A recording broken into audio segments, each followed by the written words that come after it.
नमस्कार, आप देख रहे हैं 4 PM और मैं हूं अभिषेक मिश्रा। बिहार सरकार के पूर्व मंत्री और वीआईपी पार्टी के सुप्रीमो मुकेश सहनी की मुकेश सहनी के पिता जीतन सहनी की हत्या से जुड़ी हुई खबर है। 15 जुलाई की देर रात पूर्व मंत्री के पिता जीतन सहनी की हत्या कर दी गई थी और बहुत निर्मम तरीके से हत्या की गई थी। पुलिस को एक और सफलता इस हत्याकांड मामले में मिली है। पुलिस ने एक तो इस हत्याकांड के हर राज से पर्दा उठा दिया है। इस हत्याकांड की एक एक गुत्थी सुलझ चुकी है। इस हत्याकांड का, इस बहुचर्चित हत्याकांड का एक एक रहस्य सामने आ गया है और बहुत देर नहीं लगाई पुलिस ने। जाहिर है, बहुत हाई प्रोफाइल मामला था, पुलिस पर प्रेशर था। नीतीश कुमार खुद इस पूरे मामले की मॉनिटरिंग कर रहे थे। उन्होंने डीजीपी RS भट्टी को निर्देश दिया था कि भाई आप कड़ा एक्शन लीजिए। और ये पूर्व मंत्री की हत्या का मामला था, पूर्व मंत्री की हत्या के पिता, माफ कीजिएगा, पूर्व मंत्री के पिता की हत्या का मामला था। इसलिए जाहिर है सरकार की भी खूब फजीहत हो रही थी, लानत मलामत हो रही थी, सुशासन पर सवाल उठ रहे थे। तो एक सप्ताह के अंदर पुलिस ने इस हत्या के एक एक रहस्य को सुलझा दिया है। पुलिस के लिए जो एक महत्वपूर्ण चुनौती थी कि हत्या में इस्तेमाल किया गया हथियार नहीं बरामद हो सका था, वो हथियार, वो चाकू जिससे हत्या की गई थी पूर्व मंत्री के पिता जीतन सहनी की, उस हथियार को भी पुलिस ने बरामद किया।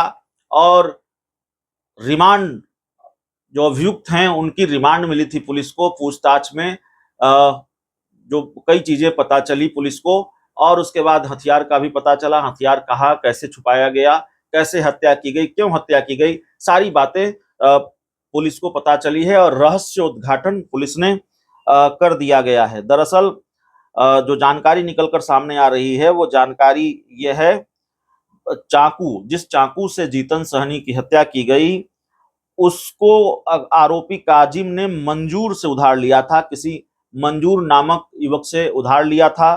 काजिम जो मुख्य आरोपी है और सबसे पहले पुलिस ने जिसको दबोचा था इस हत्याकांड मामले में, तो मंजूर नाम के किसी से उधार लिया था और घटना को अंजाम देने के बाद चाकू को मंजूर की दुकान में ले जाकर फेंक दिया था।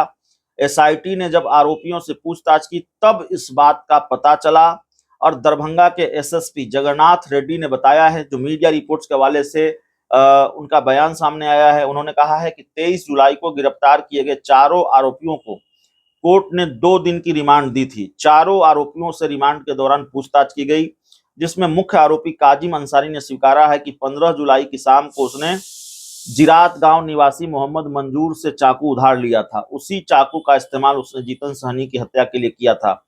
काजिम ने पुलिस को बताया कि घटना के बाद चापाकल पर उसने अपने कपड़े और चाकू को धोया और कपड़े को घर में रख दिया, जबकि चाकू को मंजूर की दुकान में फेंक दिया।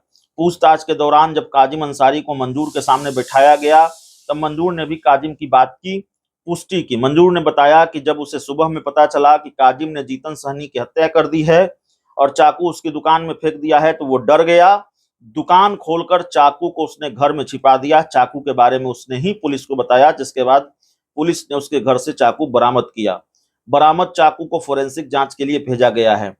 जीतन सहनी पूर्व मंत्री के पिता, उनकी हत्या से जुड़े मामले में, उनके हत्याकांड को लेकर पुलिस ने 4 आरोपियों को गिरफ्तार किया है, जिसमें काजिम अंसारी, मोहम्मद सितारे, छोटे लहरी और फारूक शामिल है। सभी आरोपी घनश्यामपुर थाना क्षेत्र के जिरात इलाके के रहने वाले हैं और इस मामले का खुलासा काजिम अंसारी की गिरफ्तारी के बाद हुआ और इसकी निशानदेही पर अन्य आरोपियों को भी पकड़ा गया। इन लोगों ने मृतक से सूद पर पैसे लिए थे और पैसे नहीं चुकाने की स्थिति में इन्होंने अपनी जमीन गिरवी रख दी थी।